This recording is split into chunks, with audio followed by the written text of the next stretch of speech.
Alright, so some of you guys that have been following me since I first started putting up videos will know that when I first did the first video of our equipment with all the tractors, I said that the 1955 needed to have a video of its own to do some explaining. And I figured now that I'm here 3 years later, I probably ought to get around to doing that video. So, the whole story starts...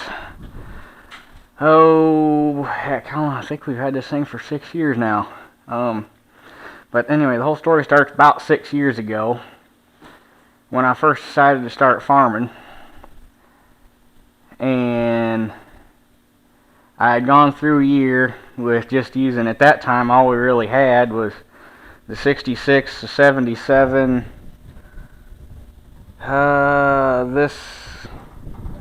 we had this 60.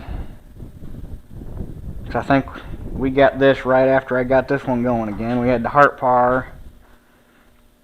We had the 4-speed 60, which is back over on the other side of the barn. Needless to say, we didn't have really any big tractors, and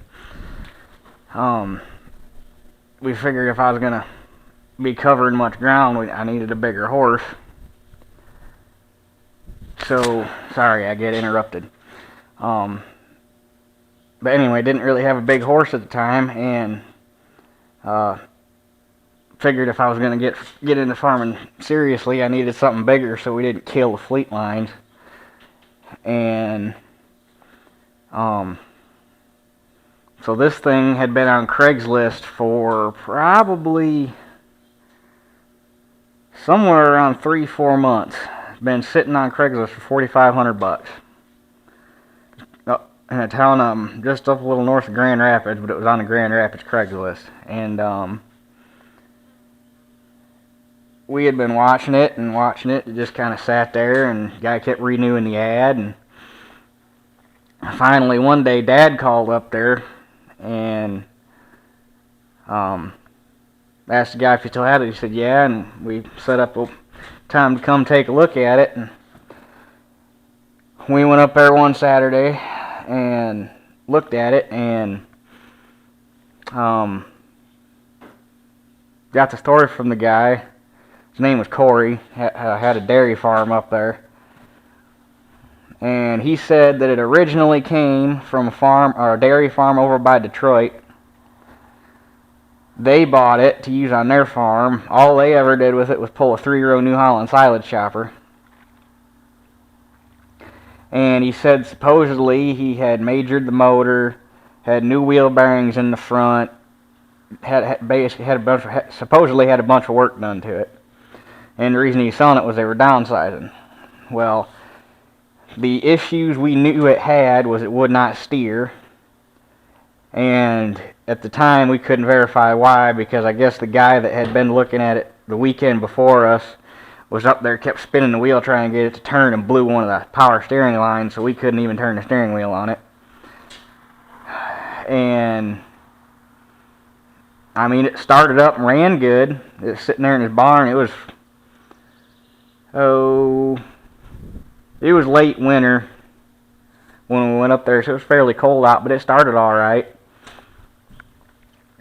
And at this point, Dad and I this was before we really got heavy into collecting the tractors, and that'll kind of progress through this story. But so at this point, we didn't know anything about the 55 series Olivers. We knew the 310 Waukesha had developed a bad reputation, but that was mostly in the 1855s. The 19s blew every once in a while, but they didn't have nearly as bad of a reputation as the 1855s, because the 19s came out of the factory with an oil cooler, which was one of the big issues on the 18. But that'll also continue in part of the story.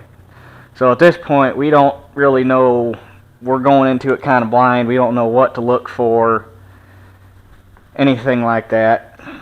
But it ran good, sounded fine. Hydraulics, everything on the hydraulics aside from the steering worked. Tires on it were kind of meh, but we could see that from the pictures. Hydro shift shifted.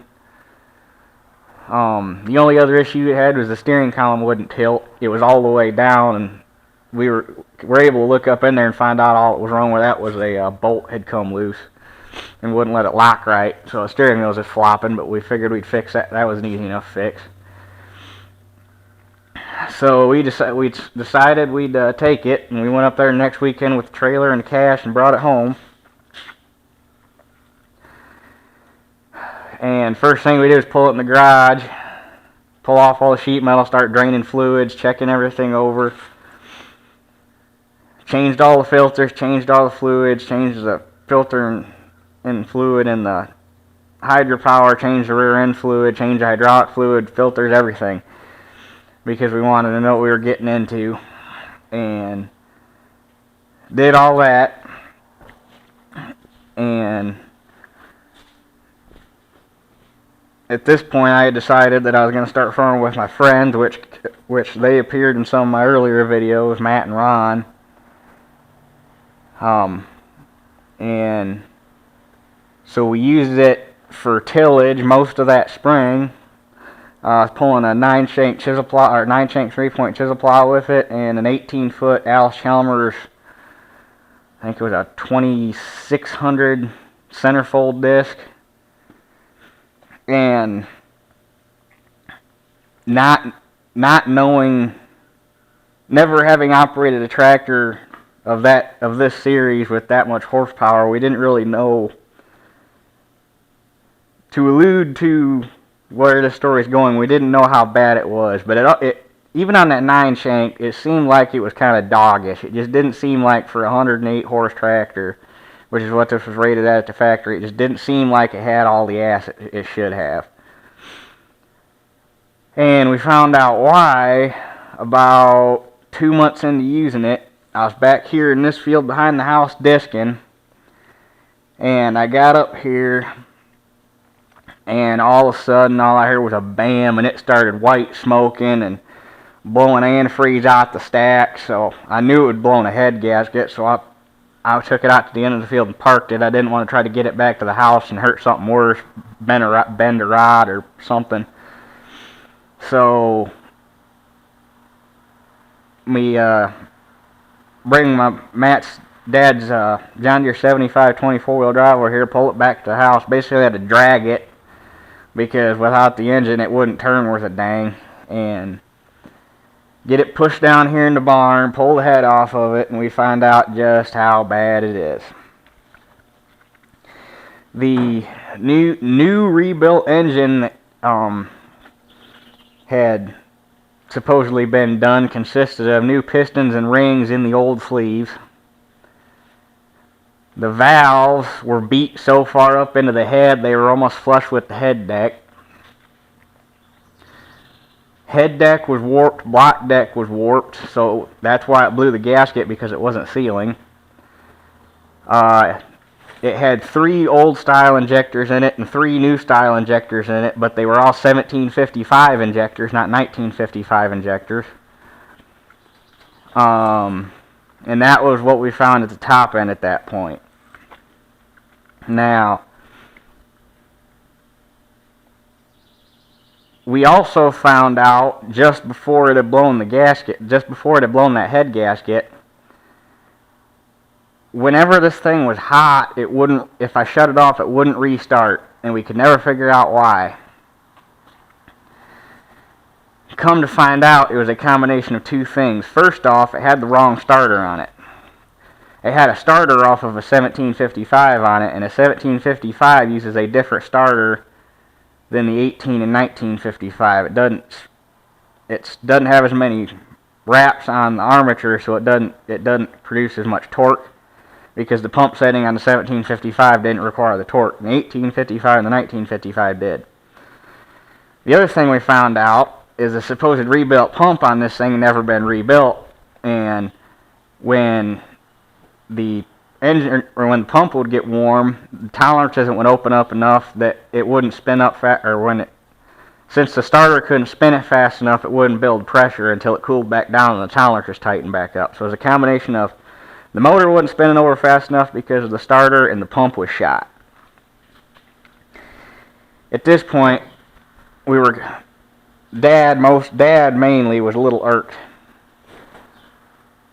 Actually, he was a lot irked at this point. But I needed the tractor back, and knowing what we knew about the top end, we should have tore the bottom end apart right then and there. But like I say, we needed to get the tractor back running because we needed it, because it was the biggest tractor that any of us had to farm with, because all we had at that point was Ron's 3010, and we were farming a little over 120 acres, so we needed the big horseback. So we figured, all right, we know we're gonna have to pull the motor apart. We'll put the head back on, and we will pull the motor down that winter. So we get the motor back on it, or we get the head back on it, get it back running again, and got it back running again just in time to start baling straw. And we baled with it, must have been about 4 days, and by that point it wouldn't hold oil pressure. I mean, nothing. Even wide open, maybe I was lucky to get 5 pounds out of it, and it was drinking oil by the gallon. So, all right, bring it back home, park it, because we didn't have time to work. We didn't have time to screw with it, because I was going back to school and getting ready to go back to school, and Dad had stuff to do in the shop. We didn't have time to screw with it. So a few months passed. We get time to get it up there in the garage, pull the motor out of it, and when we get the pan off, this is what we find in the pan. And I don't know if you can see all that, but that is rocks and sand. And like what you would find on a dirt road gravel is what that is. And that's not even all of it. That's just, I decided when I was cleaning it all out, I needed to save at least some of it. I bet I could have filled that whole jar with what I dug out of the oil pan. And that's not counting what got washed out of the block when we had it boiled, and none of that. So we get it apart. Main bearings are gone. Rod bearings are gone. Crank is shot. Luckily, I hadn't run it long enough to hurt all the work we had done to the head. So this is when we really started getting a lesson in the 310. This is when we started talking to Brad out at Mybaugh. He's like the 310 whiz. If you guys need to talk to anything, I'm telling you, search Mybaugh Tracker on Google or something and call out there, because they are amazing. If you got a question, they can answer it. But we ended up, through the process of getting this thing figured out, the rod bolts had never been updated, so it still had the cap head 6-point rod bolts in it. This steel tube right here for the turbo oil drain was when the tractor first came out, was just a 3/8 hydraulic hose. They found out that didn't provide enough drainage quick enough, so they upgraded it to this 1/2-inch steel tube.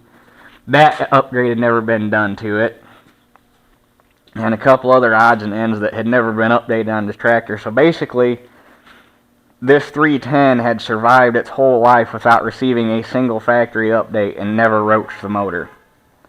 So anybody that says the 310 is a bad motor, this is a testament to just how bulletproof those things are, as long as you didn't touch the pump on them. Because they never started blowing until guys got the magic screwdriver out and started trying to crank them like most guys did back in the 70s. But I digress. So as far as the motor goes, it's got all new Waukesha valves in it. It's got new valve seats on both intake and exhaust. It's got a brand new Garrett turbo on it, because the guy we bought it from had put a new turbo on it, but basically what it was an aftermarket fits-all Chinese that wasn't even the right size for the tractor. So it's got a brand new Garrett turbo on it that is factory spec. Oliver didn't use Garrett to begin with. Can't remember the name of the actual turbo, but that Garrett is an exact replacement of what was on it from the factory. That was like $900 for the turbo. It's got a new crank in it. We found a crank out of a 1755 that had been scrapped, and the crank had never been ground on it. So we got a new crank for it, had it ground 10 under. It's got new main bearings, new rod bearings. It's got one-piece wrist pin bushings in it, pistons, sleeves, rings. We got a new starter on it. Turbo. We put every update on it that should have been done on it. And then while we had the motor out, I rebuilt the over-under, so it's got all new clutch packs in it, all new seals. Engine's got all new gaskets and seals in it. Steering box is rebuilt. We had to put a new, that's why this hydraulic pump up here is blue. We had to put a new hydraulic pump on it because the old one we found out was shot. Rebuilt the priority valve, got all new hydraulic hoses on it. And then while we had it apart, I'll put a picture up in this video of what it looked like when we got it. Originally it had 18-434s on it when we got it. We put it up on 18-438s. It originally had regular flat tops. We added the fender tanks to it.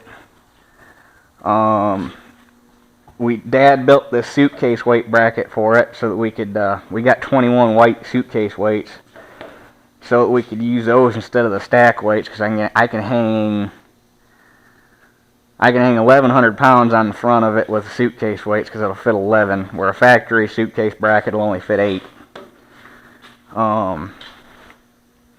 And new alternator because that was shot. What else? I think that's pretty much it as far as the motor goes. Had to somehow somebody had these lines hooked up backwards for the auxiliary bypass oil filter. They had this line going here and this line going here, which means that there wasn't any oil flowing through there worth a dang, so it was going bass backwards. New fuel lift pump. It's got 6 brand spanking new injectors in it. Injection pump was rebuilt. It's turned up 15%, so it should be putting out about 125 horse. And I know I said that right after I said don't touch the pump, but it doesn't see nearly the hours that it would have when it's brand new, and it doesn't get its guts pulled out like it probably would have when it was brand new. So we'll never have a problem with it, especially after we put all the updates to the motor. It'll run just fine. So basically the only thing we have left to rebuild is at some point I got to pull a hydraulic unit off because the 3-point seat's down on this just like the 1600. But whether it's a piston seal or the servo valve or what is yet to be seen until I get it tore apart. But that'll come at a later date. Probably that might be a project for this winter since I got longer weekends. But we have to get that done, and the front axle needs to get rebuilt. And, speaking of front axle, the steering problem turned out not to be what anybody thought. It was this pitman arm. The original Oliver pitman arm was cast steel. And the splines in here stripped out so that the steering shaft was just turning in the pitman arm, wouldn't turn in the tires.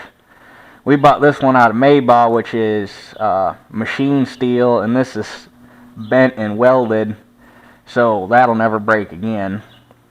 New tire rods. And the only thing we have left to find for the front axle is we need the steering pitman for this side, because at some point this axle, somebody must have dropped this thing in a hole or something, and the splines in this pitman are all screwed up, and the splines on the spindle are all screwed up. And the splines on the spindle aren't a problem. It's the same one they use in the regular row crop front axle, but the underslung front axle used a special pitman. and they're hard to come by. There's a right and a left, and we need the right-hander before we can do the axle upright. And then need, Dad and I talked, and this winter probably the 1800 and this one are going to get new rear tires, and what I want to get for it is Firestone 23 degree super all traction deep treads, but they're expensive, so hopefully I make enough money this year I can afford that. And then when we get tires on it, I need to fix the paint job on this rim, because last season when I was field cultivating, I got a rock stuck in the duals and I couldn't hear it, and obviously caught it a little bit too late. That's why I hate painting work tractors. But the stupid thing was painted when we got it, so didn't really have any choice but to paint the parts we put on would match.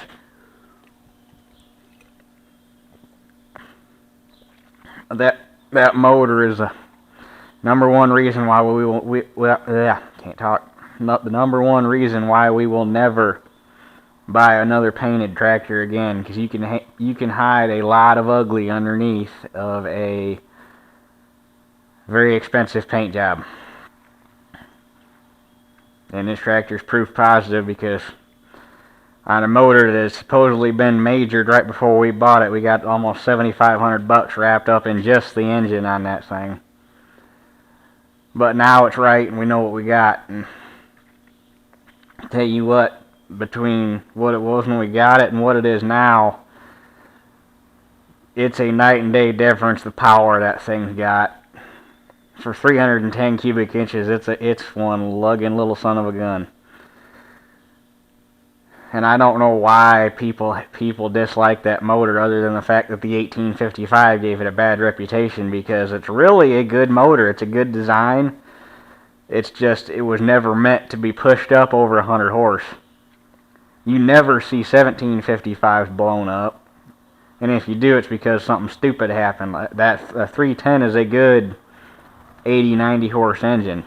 When you slap a turbo on it and then try to get it up to 110, 120, 130 horse, it's just not enough cubes for that kind of horsepower. And they probably would have been alright, except for the fact that it's only got an 11 quart oil pan on it. It probably should have been at least 14, if not more. But shoulda, coulda, woulda.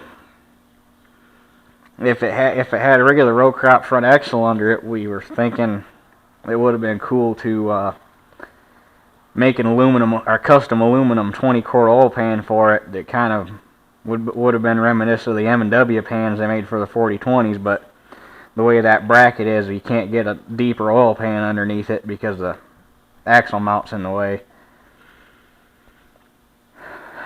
So that's basically the story on that, and that's the tractor we learned a lot of lessons on about Oliver's. And after that thing showed up, stuff just kind of started getting out of hand, and then the 1600 came and the 1800 came, and crap ton implement showed up, which was partly because I started farming, but partly because since I started farming, it gave us an excuse to buy more stuff. So